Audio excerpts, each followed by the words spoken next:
Nagsimula ang kanyang karera sa pamamagitan ng pagsali sa iba't ibang lokal na patimpalak sa pag-awit sa kanilang lalawigan at sa telebisyon. Isa sa kanyang mga unang hakbang sa pambansang telebisyon ay ang paglahok sa ikalawang yugto ng Popstar Kids noong taong 2007 na ipinalabas sa QTV11. Ginamit niya ang pangalang Gidget de la Lana sa mga panahong ito. Bagamat hindi niya naiuwi ang unang gantimpala sa nasabing kompetisyon, nagsilbi itong malaking paunang karanasan upang mahasa ang kanyang kumpiyansa sa ibabaw ng entablado. Hindi dito nagtapos ang kanyang pagpupursige. Sumali rin siya sa iba pang mga programa tulad ng Eat Bulaga sa GMA7 sa ilalim ng kanilang mga patimpalak sa pag-awit. Sa kabila ng mga paunang kabiguan, ang hilig niya sa musika ang nagtulak sa kanya upang magpatuloy at huwag sumuko sa kanyang mga pangarap. Noong taong 2016, nakamit ni Gigi De Lana ang mas malawak na pagkilala nang sumali siya sa tanyag na singing competition na tawag ng tanghalan sa noontime show na It's Showtime ng ABS-CBN. Sa kompetisyong ito, ipinamalas niya ang kanyang husay sa pag-awit ng mga klasikong kanta. Isa sa mga hindi malilimutang pagtatanghal niya ay ang pag-awit ng mga piyesa tulad ng I Do Not Know How to Love Him. Dahil sa kanyang natatanging boses, nagawa niyang marating ang yugto ng Grand Finals ng unang season ng paligsahan. Bagamat hindi siyang hinirang na kampiyon, ang kanyang partisipasyon sa tawag ng tanghalan ang nagbukas ng maraming pinto sa industriya ng telebisyon at taliwan. Ang tunay na hudyat ng kanyang malawakang kasikatan o breakout moment ay nangyari noong taong 2021. Nag-viral sa internet ang kanilang bersyon ng kantang Bakit Nga Ba Mahal Kita na orihinal na inawit ng sikat na mga awit na si Rosel Nava. Sa partikular na video na ito, habang kinakanta ni Gigi ang mataas na nota, pabirong binabago ng kanyang mga kasamahan sa banda ang susi o key ng kanta upang mas lalo itong tumaas. Ang kakayahan ni Gigi na sabayan ng pagtaas ng nota nang walang kahirap-hirap at nang may ngiti sa kanyang mga labi ay humanga sa milyong-milyong netizens. Ang video na ito ay umani ng napakaraming panonood, komento at pagbabahagi sa iba't ibang social media platforms na nagpunsod upang tawagan siyang isang ganap na internet sensation. Mula sa pagiging isang kontesera sa telebisyon, siya ay naging isa sa mga pinakahinahanap na digital performer. Dahil sa matinding tagumpay ng kanyang mga viral videos, formal siyang pinapirma ng kontrata sa ilalim ng Rise Artist Studio at Star Magic ng ABS-CBN. Ang kanyang screen name ay opisyal na ring pinalitan at pinaikli mula sa Gidget de la Lana tungo sa Gigi De Lana. Bukod sa kanyang karera sa musika, binigyan din siya ng pagkakataon na pasukin ang mundo ng pag-arte. Noong huling bahagi ng taong 2020, ginawa niya ang kanyang unang pagganap sa pelikula sa Four Sisters Before the Wedding, ang prequel ng tanyag na pelikulang Four Sisters and a Wedding. Ginampanan niya ang karakter na Love May na nagpakita na hindi lamang siya marunong umawit kundi may talento rin siya sa pag-arte. Nagpatuloy ang kanyang mga proyekto sa telebisyon at serye, kabilang ang Hello Heart noong taong 2021 kung saan nakatambal niya ang aktor na si Gerald Anderson. Naglabas din ang kanyang banda ng kanilang unang sariling album noong taong 2022 sa ilalim ng Star Music. Sa kabila ng mga natamong pinsala, pinili pa rin ng banda na ituloy ang kanilang pagtatanghal sa Paway, Ilocos Norte para sa pagdiriwang ng himig ng bayan. Ayon sa mga ulat noon, makikita sa entablado na may suot na shoulder brace si Gigi at kapansin-pansin ang kanyang panghihina habang kumakanta. Habang itinatanghal ang kantang Noipi ng Bamboo, biglang nawalan ng malay si Gigi De Lana at bumagsak sa entablado. Agad siyang sinaklolohan ng mga medic at staff ng kaganapan. Ang insidenteng ito ay nagdulot ng malaking pag-alala sa kanyang mga tagahanga. Sa mga sumunod na pahayag, ipinaliwanag ng kanyang pamunuan ang sanhi ng kanyang pagkahimatay ay ang matinding pagod o extreme fatigue na sinabayan pa ng epekto ng naganap na aksidente ilang oras lamang ang nakalipas. Bukod sa aksidenteng ito, hinarap din niya ang problema sa kanyang vocal cords. Noong Abril 2023, ibinahagi niya sa kanyang mga tagahanga sa isang konsyerto sa Bukidnon na siya ay na-diagnose na may mga nodule sa kanyang lalamunan. Ang mga throat nodule ay karaniwang sakit ng mga awit na labis na gumagamit na kanilang boses ng walang sapat na pahinga. Dahil dito, pinayuhan siya ng kanyang mga doktor na magpahinga sa pag-awit sa loob ng 2 buwan upang maiwasan ang permanenteng pinsala sa kanyang boses. Ang sunod-sunod na isyong pangkalusugan na ito ang naging pangunahing dahilan kung bakit kinailangan niyang magbawas ng mga aktibidad sa telebisyon at sa mga live show. Ang kanyang katawan ay nagbigay ng mga senyales na kinakailangan niya ng sapat na oras para sa pagpapagaling.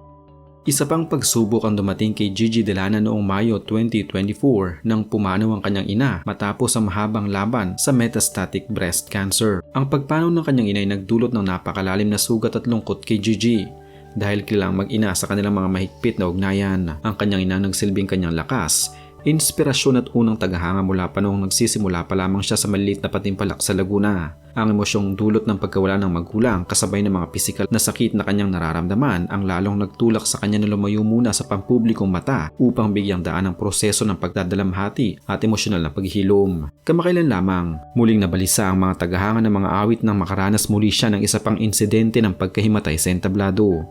Noong gabi ng Marso 2026, habang nagtatanghal sa Island Garden City of Samal sa Davao del Norte, biglang nawalan ng malay si Gigi Delana pagkatapos ng kanyang huling kanta. Ang mga video ng kanyang pagbagsak ay mabilis na kumalat sa internet, partikular na sa TikTok na muling nag-angat ng katanungan ukol sa tunay na kalagayan ng kanyang kalusugan. Ang kanyang kasalukuyang pamunuan, ang Tritone Entertainment, ay agad na naglabas ng opisyal na pahayag noong Marso 8, 2026 na nagpapatunay na ang singer ay ligtas na, stable at kasalukuyang nagpapahinga matapos makaranas ng matinding pagod. Upang wakasan ang mga haka-haka, nag-live si Gigi Delana sa kanyang opisyal na Facebook account noong kalagitnaan ng Marso 2026 upang direktang kausapin ang pangkalahatang publiko. Sa kanyang pahayag, ibinunyag niya na siya ay formal na na-diagnose na may pericarditis. Ang pericarditis ay isang medikal na kondisyon kung saan ang lining o tissue na nakapaligid sa puso ay nakakaranas ng pamamaga. Ayon kay Gigi, ang sakit na itong dahilan kung bakit nakakaramdam siya ng biglaan at matinding pananakit ng dibdib o chest pain. Sinabi rin niya na mayroon siyang 4 na magkakaibang karamdaman sa kabuuan, ngunit hindi niya maaaring idetalya ang iba pa dahil sa payo ng kanyang doktor. Sa isang eksklusibong panayam sa The Philippine Star noong Mayo 2026, mas pinalawig pa ni Gigi ang pagbabahagi tungkol sa kanyang kalusugan. Inamin niya na mahirap ang kanyang pinagdaraanan dahil ang pananakit ng dibdib ay madalas na bumabalik. Gayunpaman, binigyan din niya na siya ay sumusunod ng mahigpit sa lahat ng utos at payo ng kanyang mga medikal na eksperto. Sumasailalim siya sa regular na check-up, pagsubaybay o close medical supervision upang matiyak na hindi lumala ang pamamaga ng kanyang puso. Sa kabila ng panganib ng pericarditis, tiniyak niya sa kanyang mga taga-suporta na siya ay buhay, maayos ang lagay at nagpapasalamat sa Diyos dahil napanatili pa rin niya ang kanyang tinig. Pinayuhan siya ng mga doktor na magpatuloy sa kanyang mga normal na aktibidad hanggat kaya ng kanyang katawan, ngunit kailangan niyang makinig sa kanyang sarili at magpahinga kaagad kapag nakaramdam ng pagod. Bukod sa pisikal na aspeto, ang social media ay naging isang puok ng stress para sa mga awit. Sa mga nakaraang buwan, ibinahagi niya na naging biktima rin siya ng mga online scams. Ninakawan ng kanyang bank account sa video na naglalaman sana ng mga pondong inilaan para sa medical na gastusin ng kanyang pamilya. Bukod dito, nakatanggap din siya ng mga pambabatikos mula sa ilang netizens na nag-akusa sa kanya na nag-iinarte lamang o gumagawa ng eksena na mag-post siya ng larawan ng kanyang mga pasa matapos ang aksidente sa sasakyan. Ang mga negatibong karansang ito sa internet ang nagtulak sa kanya na maging mas pribado at iwasan ng labis na exposure sa social media upang maprotektahan ang kanyang mental at emosyong kalusugan habang nagpapagaling. Ang kanyang kasalukuyang pinagkakaabalahan ay nakatuon sa mga piling live performances na may sapat na pagitan ng pahinga at ang kanyang patuloy na pagpapagamot. Hindi niya tuloy yung iniwan ng musika dahil ayon sa kanya, ang pag-awit ang nagbibigay sa kanya ng lakas at kagalakan upang patuloy na lumaban sa buhay. Ang kanyang paggaling ay isang mabagal na proseso na nangangailangan ng mahabang pasensya, kaya't bawat hakbang ay kanyang pinag-iingatan. Ang kanyang presensya ngayon ay mas nakatutok sa kalidad ng kanyang mga piling pagtatanghal kaysa sa dami ng kanyang pagpapakita sa publiko. Ang pinakahuling ulat ukol kay Gigi Delana ngayong kalagitnaan ng taong 2026 ay nagpapakita ng isang positibo ngunit maingat na estado. Matapos ang kanyang pagkahimatay noong Marso 2026 sa Samal Island, naging mas mahigpit ang kanyang pamamahala sa kanyang schedule. Sa kanyang mga pahayag noong Mayo 2026, malinaw na sinabi ni Gigi na unti-unting bumubuti ang kanyang pakiramdam sa tulong ng mga gamot para sa pericarditis. Ang pamamaga ng kanyang puso ay patuloy na kinokontrol at wala nang napaulat na kasunod na insidente ng pagkahimatay sa mga huling linggo. Nananatili siya sa ilalim ng pangangalaga ng Tritone Entertainment para sa kanyang mga live gigs at patuloy ang koordinasyon sa kanyang mga doktor upang masigurong ligtas ang bawat entablado ng kanyang apakan. Ang kanyang kwento ay patuloy na nagiging inspirasyon sa marami na nakakaranas din ng mga talamak na karamdaman dahil ipinapakita niya ang pag-asa at pananalig ay mahalagang bahagi ng pagpapanatili ng buhay. Ang pinakahuling balita ay nagpapatunay na si Gigi Delana ay narito pa rin, lumalaban at patuloy na nag-aalaga ng kanyang natatanging regalo, ang kanyang boses.